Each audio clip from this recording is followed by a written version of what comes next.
భద్రతా బలగాల లోపమే ఉంది. ఎందుకంటే జమ్మూ కాశ్మీర్ అనేది దాదాపు ఎప్పుడు ఏం జరుగుతుందో తెలీదు కాబట్టి అక్కడ ఆర్మీ బలగాలు ఎక్కువ వందల సంఖ్యలో ఉంటాయి. కానీ అక్కడ 100కు పైగా బుల్లెట్ల వర్షం కురిసింది. గంటన్నర పైగా కాల్పులు జరిపినా కూడా ఆర్మీ అంతలోపు అప్పటి వరకు 30 మంది చనిపోయే వరకు రాకపోవడం ఏంటి అని చెప్పేసి కూడా చాలా మంది క్వెషన్ చేశారు. దీనికి ఏం చెప్తారు మేడం? ఇప్పుడు ఎవరిదన్నా బాధ జరిగినప్పుడు మాట్లాడడం తప్పు కాదు. అవును. అండ్ ఇంకొకటి, నరేంద్ర మోదీ గారిని మనమందరం ఒక విశ్వ గురువుగా మన దేశానికి ఒక ధైర్యంగా చూస్తున్నప్పుడు అనడం తప్పు లేదు. ఎందుకంటే ప్రతి ఒక్కరి ఇంట్లలో కుటుంబ సభ్యులను కోల్పోయారు కాబట్టి ఆ సమయంలో మాట్లాడారు.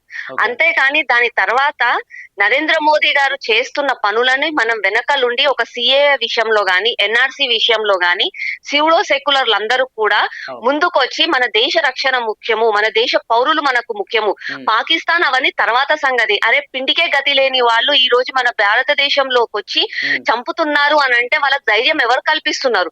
మన భారతదేశంలో ఉంటున్న మమతా బెనర్జీ లాంటి వాళ్ళు, ప్రకాష్ రాజు లాంటి వాళ్ళు, స్టాలిన్ లాంటి వాళ్ళు, అఖిలేష్ యాదవ్ లాంటి వాళ్ళు, రాహుల్ గాంధీ లాంటి వాళ్ళు, వీళ్ళే సివిడో సెక్యులర్ పేర్ల మీద ఆ రోజు సిఏఏ ఎన్ఆర్సి తీసుకొస్తామంటే తీసుకురావద్దు అని చెప్పి రోడ్ల మీదకి బ్యానర్లు పెట్టుకొని వచ్చిన వాళ్ళు ఈ రోజు ఎందుకు మళ్ళా అదే బంగ్లాదేశ్ వస్తున్నారు, వాళ్ళు వస్తున్నారు, పాకిస్తానీ వాళ్ళు వస్తున్నారు, నరేంద్ర మోదీ నువ్వు ఏం చేస్తున్నావు అని అంటే ఆ రోజు మేము చట్టం తీసుకొని వస్తాం, మీరు ఎందుకు పాటించలేదు? ఈ రోజు కూడా వక్ఫ్ బోర్డ్ లో సవరణ చేస్తున్న చట్టం తీసుకొని వస్తే రాష్ట్రంలో ఉన్న ప్రతి ఒక్కరు పాటించాలి. అయినా కూడా మమతా బెనర్జీ ఏమంటది?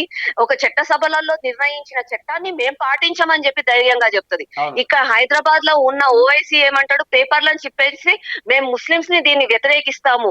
అరే నువ్వు ముస్లిం అయినా, హిందూ అయినా, ఏదైనా సరే నువ్వు ఉండేది భారతదేశంలో చేసే చట్టం ప్రతి ఒక్కరికి చెందుతుంది, నువ్వు ప్రతి ఒక్కరు పాటించాల్సిందే.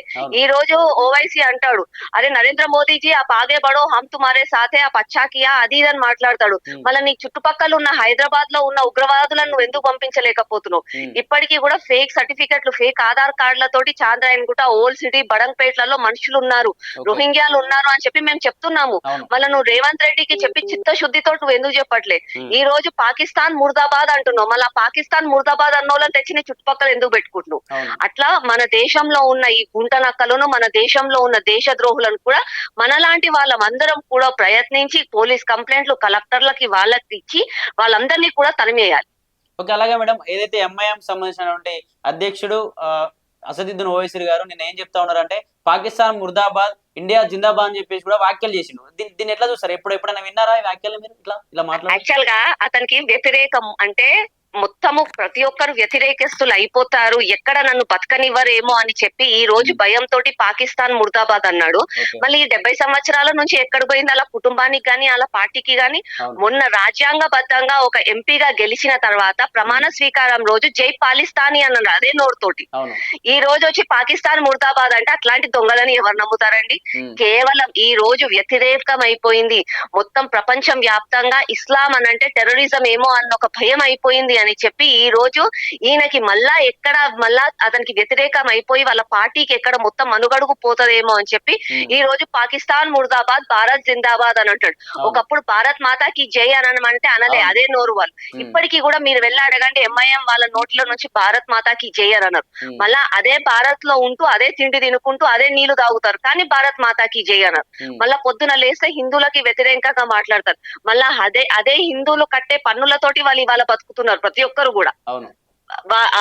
వాళ్ళు నడిచే రోడ్ లో మన రూపాయి ఉంటది, వాళ్ళు వెళ్లే ఎయిర్పోర్ట్ లో మన రూపాయి ఉంటది, వాళ్ళు తినే తిండిలో మన రూపాయి ఉంటది, వాళ్ళు పీల్చే గాలిలో మన రూపాయి ఉంటది, వాళ్ళు ఉండే ఇళ్లలో మన రూపాయి ఉంటది, వాళ్ళు తీసుకునే జీతాలలో మన రూపాయి ఉంటది. ఆ టైంలో తీసుకునేటప్పుడు వాళ్ళకి ఏం బాధ ఉండదు, కానీ అనాలన్నప్పుడు మాత్రం భారత్ మాతాకి జై అని మాత్రం వాళ్ళ నోట్లలో నుంచి రావు అని అంటే ఆ చిత్తశుద్ధి కేవలం అపీస్మెంట్ పాలిటిక్స్. ఇప్పటికైనా కాంగ్రెస్ వాళ్ళు, ఎంఐఎం, ఈ సూడో సెక్యులర్లందరూ మానుకోవాలి.